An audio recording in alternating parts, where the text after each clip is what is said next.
Welcome to I Got Soul Sundays. And today's Faith at Work message is about kindness.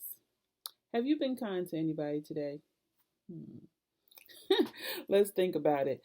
A Native American prayer goes something like this: Give me knowledge so I may have kindness for all. Now, as a believer, we're taught to be kind to everyone. Not so easy to do, right? We're taught that anybody could be Jesus. Jesus could show up in anybody's body. So, would it be that one time that we're rude, that is Jesus, and we're rude to Jesus? Not a good idea, right? But on the same breath, we know that everybody will not make it easy for you to be kind to them. You have some people that's going to press on your nerves, your very last good nerve, to try to get at you, to try to test your Christianity or test your faith. That's their intent. They're trying to see how strong or how weak you are. Are you going to let them win? Are you going to cuss them out straight out and let them trip you up on your faith focus? I hope not. Because there's always going to be tests that we have to go through. God sometimes will send us a test because He needs to know that your faith is true, sincere, 100% drama proof. And then there's Satan. Satan is on a full-time job, child. Don't let Satan get you. He'll try you, and sometimes he'll win. We're human. We make mistakes, and the good news is when we realize the mistake, we correct the mistake, and we push forward in faith. That's what keeps us on our journey to be kind, our journey to be loving. The scripture says, Be kindly affectionate to one another with brotherly love and giving preference to one another. Let me read that again.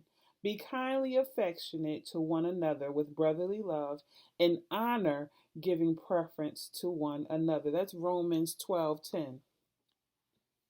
Remember that kindness does not mean you have to subject yourself to unnecessary drama. Sometimes we have to learn how to be kind and be loving from a distance. What does that mean?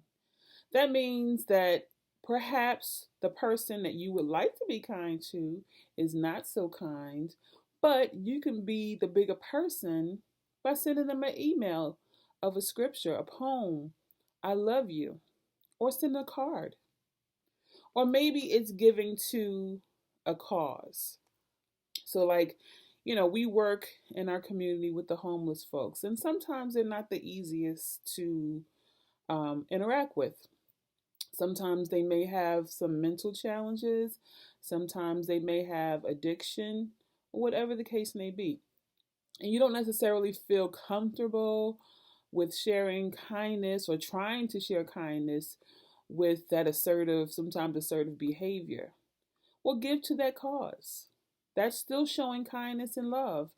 God does not say that we have to directly put ourselves in the line of drama, danger, what have you, to show kindness and love. You can show and love and kindness from a distance. We have family members like that, right? Don't try to act like you don't know.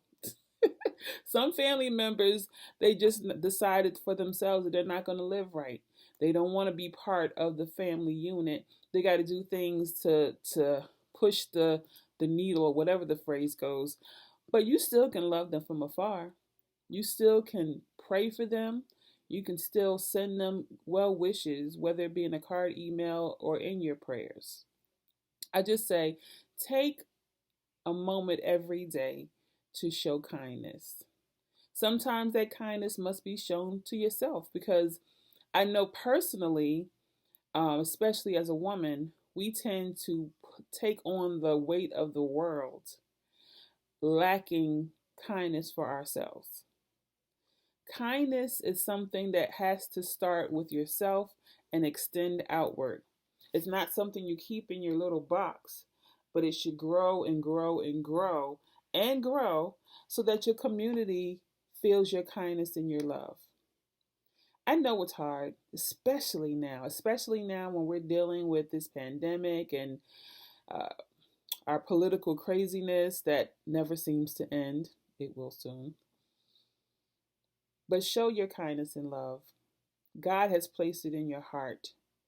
And if you felt like I haven't been as kind as I probably could be, open your heart and pray to God to let that overflow from your heart. Do it from a genuine place. Don't do it just because the Bible expects it or what someone else expects it. Do it because God placed it in your heart. God made us loving and kind from the get go.